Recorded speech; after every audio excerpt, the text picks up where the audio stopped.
Okay, well, thanks for coming out. We got a new month here, and this was one of the things that was most voted on topics that people wanted to hear about. So we're going to talk about how to get all of your contracts to close, or as many as is humanly possible, as opposed to having them fall out. Because with wholesalers, that is a pretty common problem. You put stuff under contract and some of them close, some of them don't close. So I'm going to show you some things that are going to help us get that closing ratio way, way higher. So these are some common reasons that contracts fall through. We'll just dive right into it.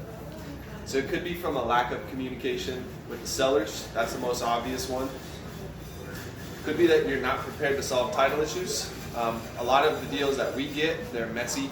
They're not clean like you find with the realtor on the MLS. They have lots of problems. So you got to be ready to solve title issues.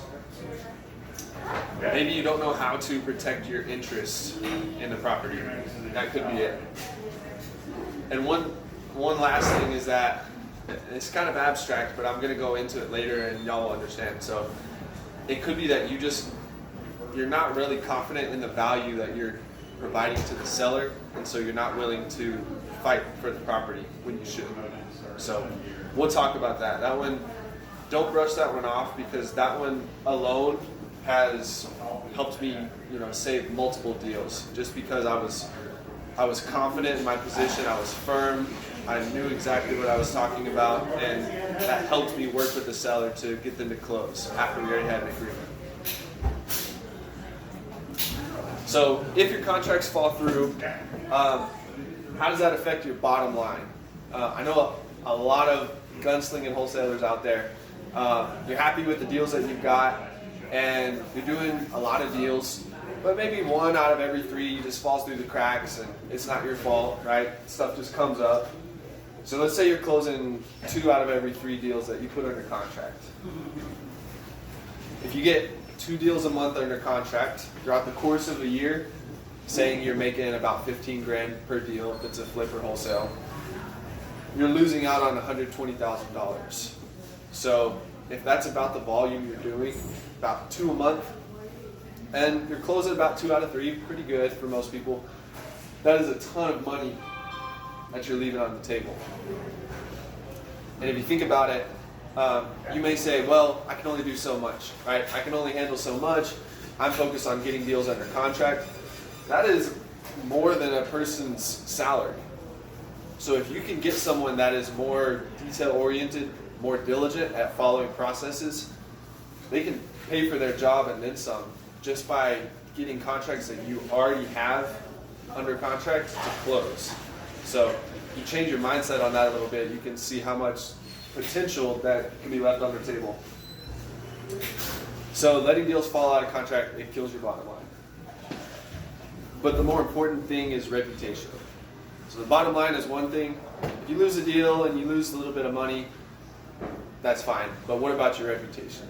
This is really what matters, especially just being real in a place like Lubbock. I mean, if you're in a big town like Dallas or Houston or Los Angeles or these big cities, you can get lost in the mix. You can maybe not have a great reputation and just go to the other side of town, right? But in Lubbock, everyone knows everyone. It's a really tight-knit community. And if you're not closing deals, it's really bad for your reputation. So really that's the more important thing here. So we don't want that to happen. We want to close every single deal we get under contract. So here's what we're going to cover. How to communicate with sellers. How to make sure that you can close on the deal, for one. And 2, that you have confidence in what you're doing. And then how to bulletproof your documentation so that you have options, you have legal recourse if the seller does try to back out or if anything does happen. So I'm going to share 2 things on that. One really cool resource that I think y'all are going to really like. It's something that we use whenever a seller kind of gets acting a little bit funny. And it's a really powerful tool you can use. So we're going to cover all that. So we'll start with communication with sellers. This is where it all starts. And if a deal falls out and doesn't close, oftentimes it's because something went wrong with the communication.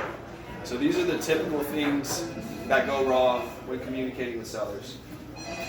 So up front, you might set no expectations. You just kind of go in there, you wing it, you get a contract, and you leave. And you're exhilarated, your heart's beating, I did it, I got a contract.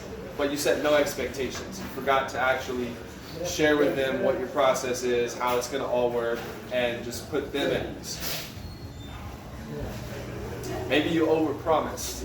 Maybe you're telling them that you're going to close next week, and you're going to give them a price that you know in your mind that you're not going to be able to do, and you'll go back and negotiate it down later. I don't like that approach, but some people do it. Maybe you're just telling them little white lies, right? Those things grow, and they cause deals to fall out of contract. Has anyone done this one? Tried to sneak in some cash buyers under their nose? Let's say the seller lives there, and you say, "Oh yeah, I just got some contractors coming over to give me a quote," and you try and sneak in. Is anyone guilty of this? Because I know I've done this in the past. It was not comfortable. It's just not how I like to operate. But when I was starting out and getting going, I was like, well, I don't want to tell them I'm wholesaling it, but I got to get my cash buyers in, right? And so you kind of sneak them in under their nose. That can really hurt you. And people aren't stupid. They see some old granny investor walking into the house, looking around at everything. Or they see someone in high heels and earrings coming through the house. Or a guy that just has the softest hands, no calluses on his hands. They know these aren't contractors, right? They're not stupid. So your deal can go bad doing that. I'll talk about some options and things like that, but that's one way that it could kind of go south. And then if you extend the closing without good reason. So this goes back to just staying in touch, communicating with them, being transparent with them on what's going on. So with this list, if you just basically do the exact opposite of everything on the list, then you should be pretty good with communication. So set expectations, be realistic, tell them the truth. Something that my grandpa apparently always said, I never got to meet him, he died before I was born, but he said, always tell the truth, but don't always be telling, right? So when it comes to sellers, if they ask you, tell the truth, but you kind of got to feel it out. Certain ones you can tell them, hey, I'm going to wholesale it, I'm going to bring in other people, and I'm providing value to you because we'll get it done quickly and we'll get you the price that you want, but I'm probably going to sell it to someone else. And they're totally fine with that. Other ones, they're kind of real stingy and they want to just get every single penny out of you, and they don't think it's right that you should make any profit. You probably don't want to tell them if you're going to wholesale. You probably don't want to tell them that you're planning on making a profit on it. They probably just think you're a sucker and they got you, and so just let them think that. So just kind of play it by how the seller is acting. With getting the cash buyers in there, how I personally like to do it, if the seller lives there, I just don't like to mess with it. I just like to close on it, and then if we wholesale it afterwards, we can do that. But if it's a vacant property or something like that where we can get easy access, then you can get cash buyers in there pretty easily. So that's just my approach. You can take whatever approach that you have. I know some wholesalers are very transparent with everything. They're like, I'm going to make this much money. I'm going to sell it to another investor. This is my business model. And the sellers like that. They kind of act like a realtor, quasi-realtor consultant. And then other wholesalers, they just don't share any information. So it's kind of personal style. But just know that sellers aren't stupid. So if you're going to be having cash buyers tour it, you got to tell them what's going on. So the first step in effectively communicating with them is share your process. So a good illustration of this is when you're getting a shot. I don't know if any of y'all as kids have memories of just horror of having to get your shots. I remember I don't know how old I was. I was probably 4 or 5 because I got McDonald's Happy Meal afterwards. But there was a big piece of wooden furniture in my mom's room. It was time for me to get shots, and I was latched onto that thing, and not a single part of my body was touching the floor because I was holding on to that. She was holding on to my feet, trying to pull me out the door to get my shots, and I did not want to go. So I was just hanging vertical, holding on to the thing. And it's kind of the same with sellers because they don't know what to expect. So in my mind as a kid, and maybe if you're forced to get the vaccine or anything like that, you just think, I don't know, how big is a needle going to be? What are they going to do? Because we know how those COVID tests are. They get way up your nose. You're like, oh my goodness, are they going to use this massive needle? You don't know what's going on. So if a doctor would just say, hey, today you're going to come in, I'll take you back in 5 minutes, we're going to prick you with a little shot, it'll just feel like a little pinch, and these usually don't hurt, we're going to use a small needle, you'll be in and out in 5 minutes, and you'll be on your way. If they said that, if they shared the process, it kind of puts you at ease. Okay, it's going to be uncomfortable, but at least I know what I'm getting into. Right now, if you're just sitting there in the waiting room, and you're with a bunch of other nervous people and no one knows what's going to happen, and you're just imagining the absolute worst scenario, you get in your head. And so for us, this is our profession, right? We're finding deals, we're closing deals, we're working with sellers, but sellers don't know it. So they're kind of like the patient in this scenario. They don't know what to expect. So that's why you have to share your process. Just tell them how it's going to be. So for me, I kind of break this up into 2 sections. So going on the tour, I tell them, hey, we're going to go on the tour. We'll have an offer ready for you. And if it makes sense for you, we'll sign the contract right then. If not, no worries. We don't buy everything. But we'll give it our best shot. So we do that. So tour, offer, contract, we tell them what to expect there. So now we're going on the tour, they go, okay, so I'm expecting an offer, I'm mentally ready, I'm not going to be caught off guard. If they accept the offer, I say, okay, great, so here's our closing process. We'll come back for an inspection, we'll get all this to the title company, they'll do the title work, and get everything ready, and then we'll have our closing. So now they know, okay, there's a plan. They don't have to know all the ins and outs of your closing process, but just kind of the general, okay, here's what's going to happen. That one thing alone is going to pay huge dividends because they're not going to be wondering. If you don't inform them, they could think whatever. They could think, well, I haven't heard from this person. I don't know if they're going to close. I don't know if they're legitimate. They're scared. They're trying to make other plans. So just sharing this up front can be huge. And yeah, like I said, if they live there and you're trying to wholesale, just let them know if you need to get people in there and just save the hassle. Do you have a question? Yes, I do. Good question. Do you ever give them like a ballpark figure before the tour, or just to kind of give them a range where you can and cannot be just off the gate before you get there, or you just leave everything, just let them know that it could be, it could not be in your price range? We try to always get their number, and then we tell them basically if it's not even in the same ballpark, that it's not going to be worth everyone's time. But if it's close, then we'll say, okay, there's potential, as long as the condition is XYZ, there's a chance that we're pretty close on price. So we try and figure that out. Well, on a small house, it's got to be a lot closer. On a bigger house, that might be a range. But yeah, it just depends. I don't really have an exact science for that. Okay. As far as giving them a range, telling them what to expect, we don't like giving out prices before we see it because there's Price Anchor. Are you familiar with that? Price Anchor? Yeah.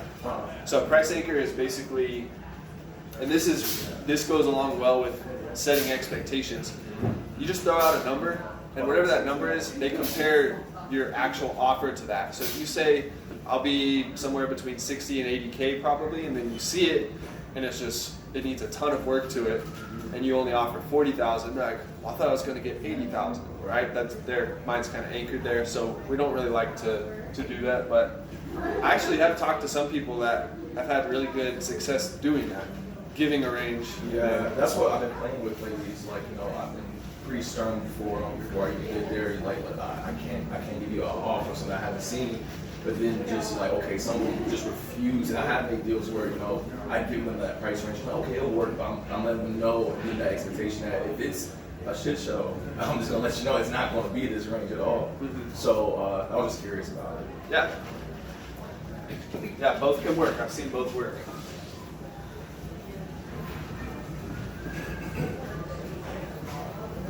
So I talked about the communication kind of when you're starting the relationship with them, but what about once you're under contract with them?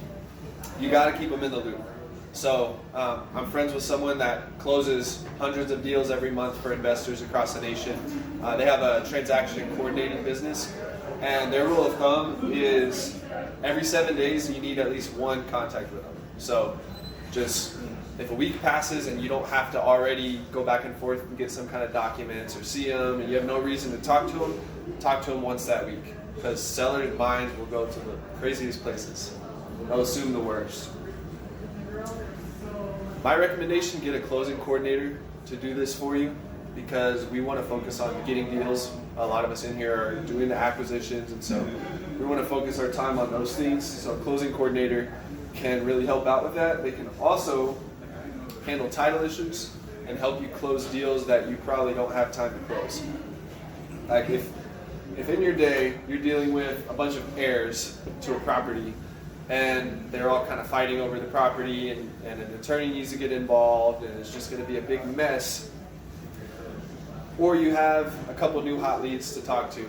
Probably going to talk to the hot leads to try to get more deals, because you're like, well, getting this one deal closed is going to take a lot of effort, even though you already have it under contract. So if you incentivize a closing coordinator to do that for you, then they can fight on your behalf. And once you have it under contract, get those deals closed for you while you can focus on growing your business and getting more deals. Do you have a closing coordinator in-house, or do you? We had one in-house for 2 years. Now we have one that we contract with, but we'll probably bring it back in-house in the future. So, yeah, there's lots of services out there that do this. Anywhere from $200 to $500 per deal is kind of the range that you can expect. So if you're able to close a couple more deals per year that had really rough title issues, and you have to pay an extra $1,000 or $1,500, it's definitely worth it. So. Awesome. There's another question. And this person is called closing coordinator, or a transaction coordinator. They're synonymous. Okay. And so where would you find someone to, say, to contract to do something like that? Say you're even doing less than that. Yeah, well, I could get you in touch with ours, but also you could just search transaction coordinator on Google. Yeah, and there are lots of them. Okay. So, yeah. So my big idea here on this topic is that we will follow up with a seller for 5 months just trying to get that deal under contract. And the likelihood of us closing that deal is really small. We know that we don't close every single seller that's in our pipeline. But we'll follow up with them, we'll call them dozens and dozens of times.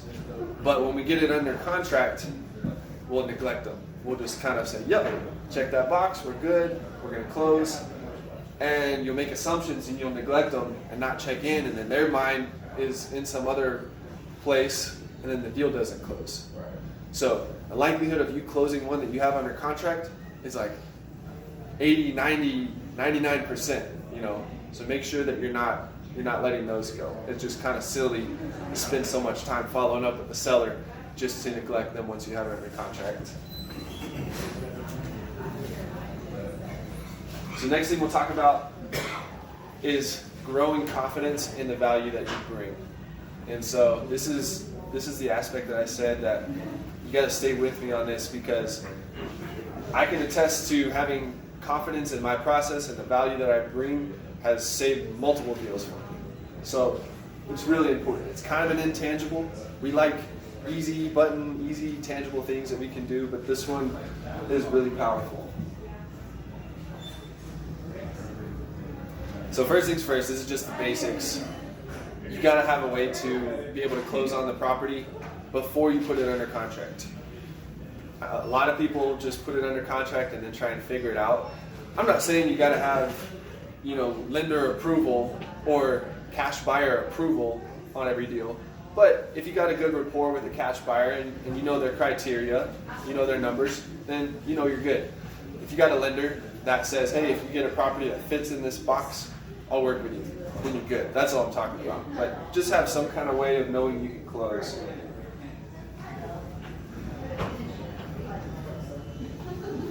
Also, to help you close more deals, having solid cash buyers that can close quickly is huge. They will bail you out. I've been bailed out early on when I couldn't close on my own deals and I had to wholesale. And you will love them when they save you from a deal that, for whatever reason, is about to fall through and you need a quick closing. So, pro tip there. Now, the next aspect that's going to help you grow in the confidence of what value you're bringing is to treat the seller well. And you're like, how are those related? So on the other hand, if you don't treat them well, if you get the property dishonestly, if you're telling the little white lies, you don't know how you'll close on it. Yeah, I've never done this. I just signed my name to a contract.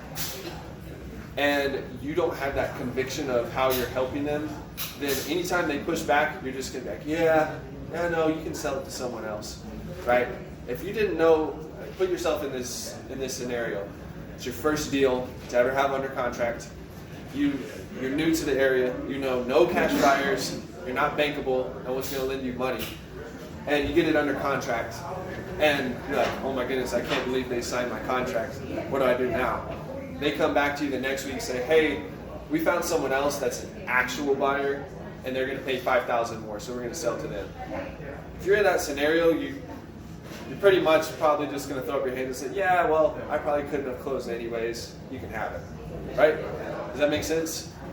So on the flip side of that, if you know you can close, you know the value that you bring to them, you know you're going to help them, then when they push back on you, you're going to say, whoa, hold on. I know everything I'm bringing to the table, and we have a contract, and I'm doing X, Y, Z for you, and you're going to hold them to it.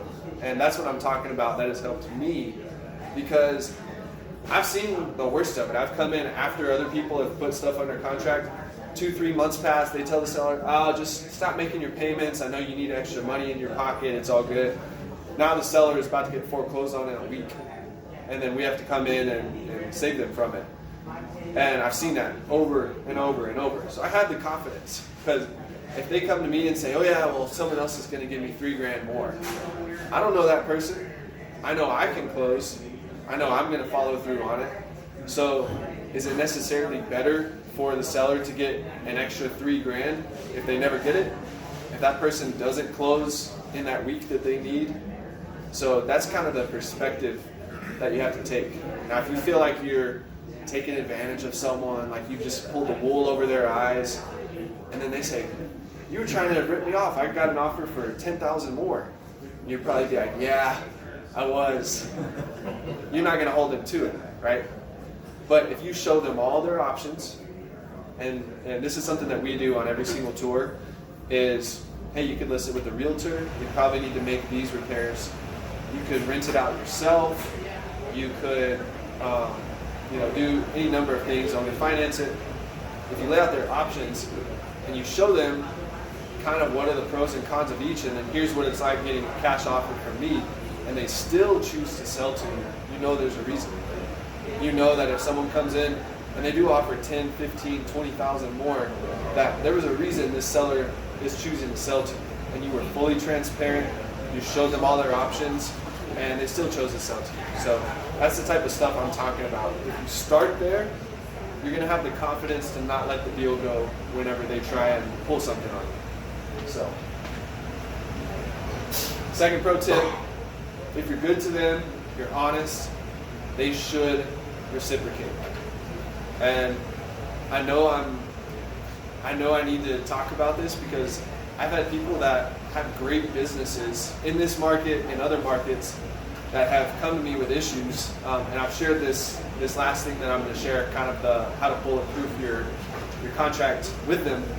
But they've come to me and they just don't have the conviction. They're like, yeah, I might just let them go. I don't know if I'm really helping them type deal. So I know that this stuff is important.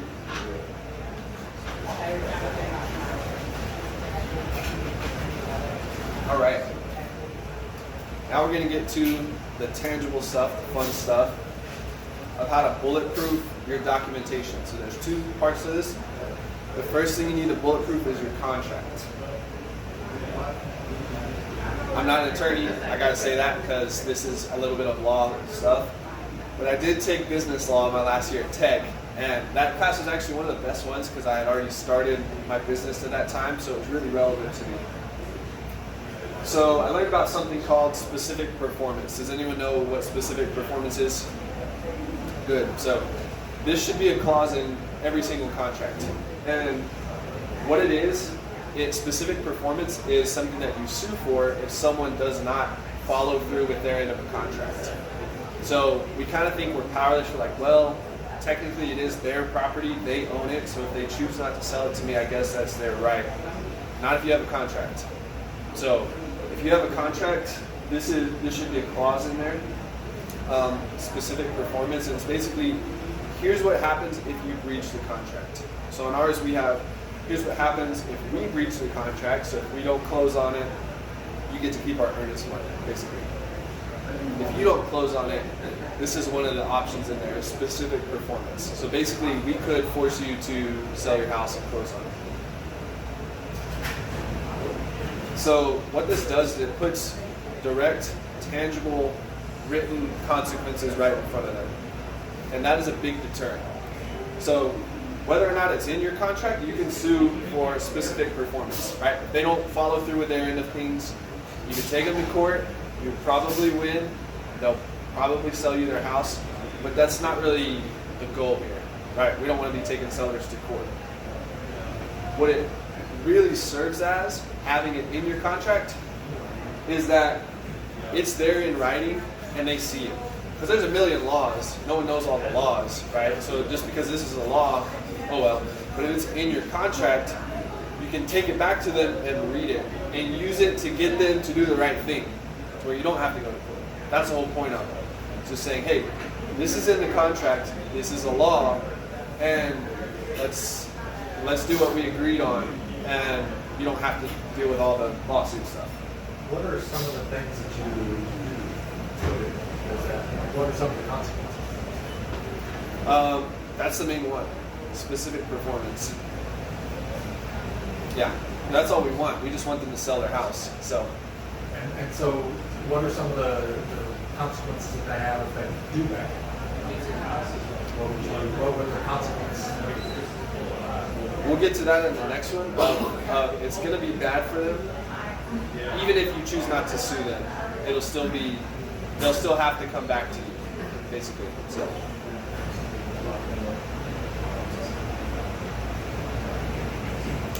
So separate from them, maybe just not wanting to sell to you, has anyone had just a sweet deal under contract, like nice equity in it, you're going to make a lot of money, you're already spending it in your mind, and then they just ghost you?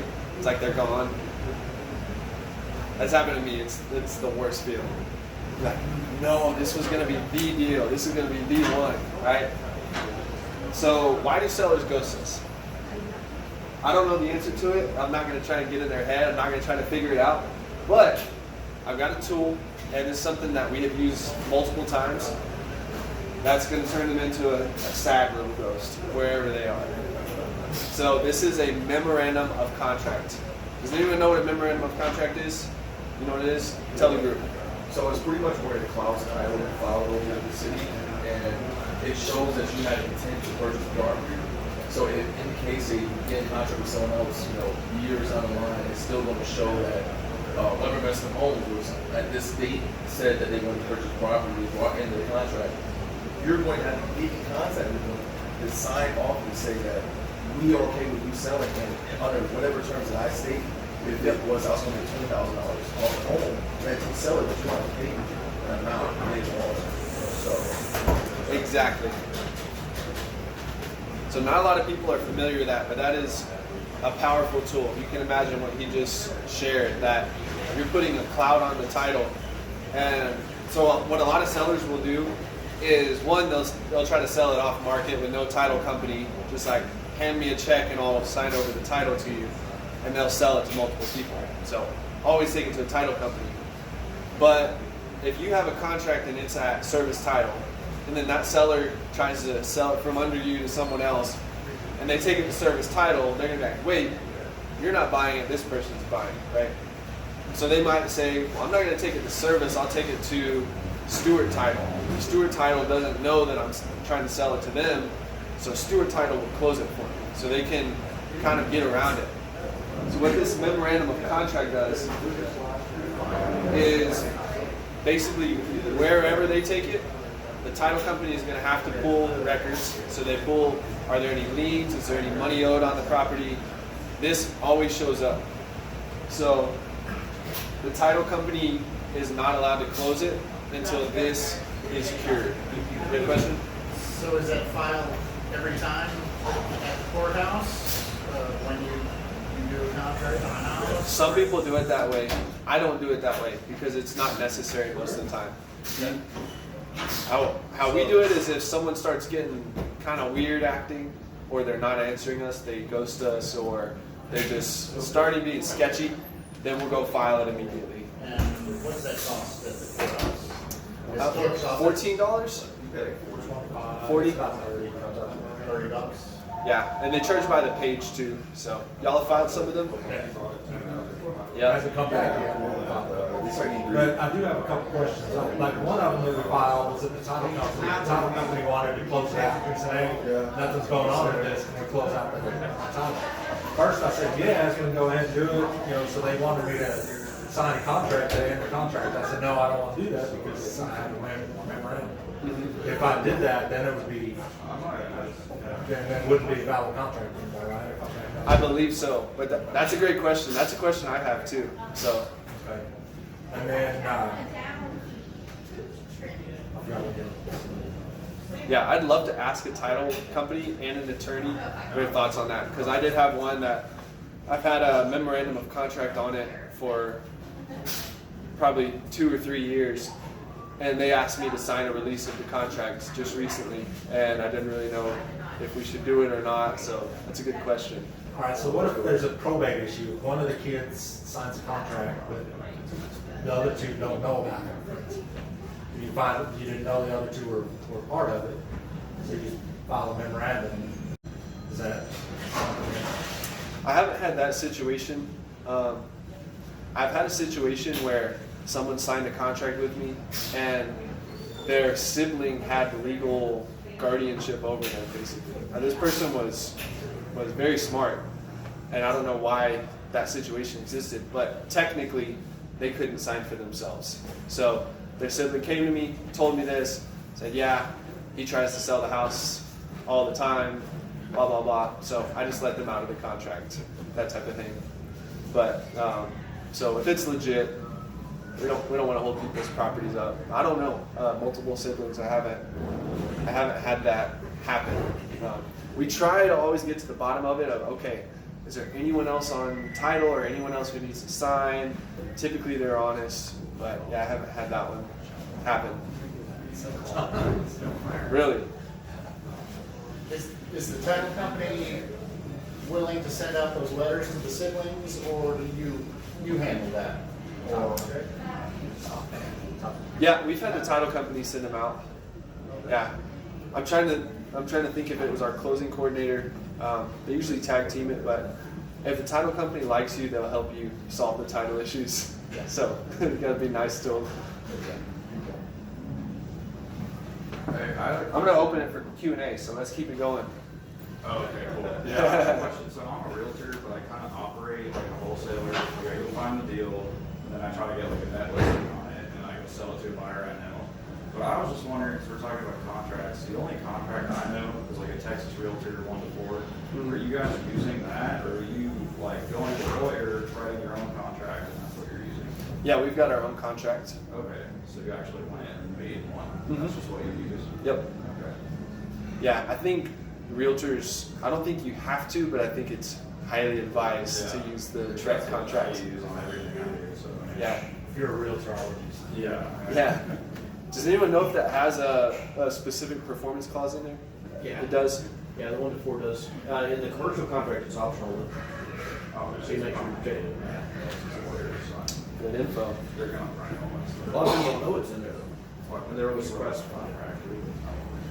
Great info. Oh, yeah. What else? We've covered a lot, so any The questions? memorandum you use, the one we use, I just kind of got off the internet. Is that kind of how? That's you pretty use much it? what we did. Okay. But it's been validated, so I know it works. We've had to use it, so yeah, we can compare notes.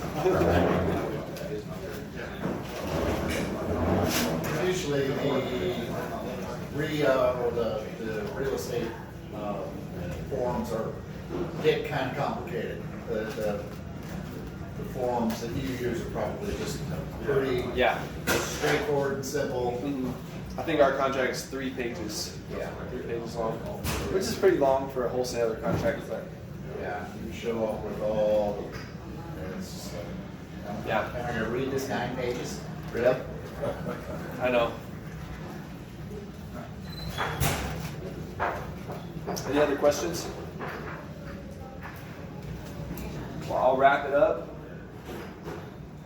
So to get all of your contracts to close, what we covered, communicate openly, communicate often, be as transparent as possible with the seller. Have the ability to close, that one's a duh type thing, but have some way to close it, whether it's wholesaling it or getting a lender. Know the value you bring and expect the same from them. Expect them to follow through as a seller with your contract. And if all else fails, have good legal options. Like I said, you don't want to have to pursue them, but if you have that option and that power, now you have the ability to be the good person and do what's right versus having no power and just being at the mercy of others. So that's it for this time. That's my contact info if anyone doesn't have it. If you have a deal you need me to review or need help with any real estate investing related stuff, you can get in touch with me. And then we'll be back here May 17th. That'll be the 3rd Tuesday in May. So thanks for coming.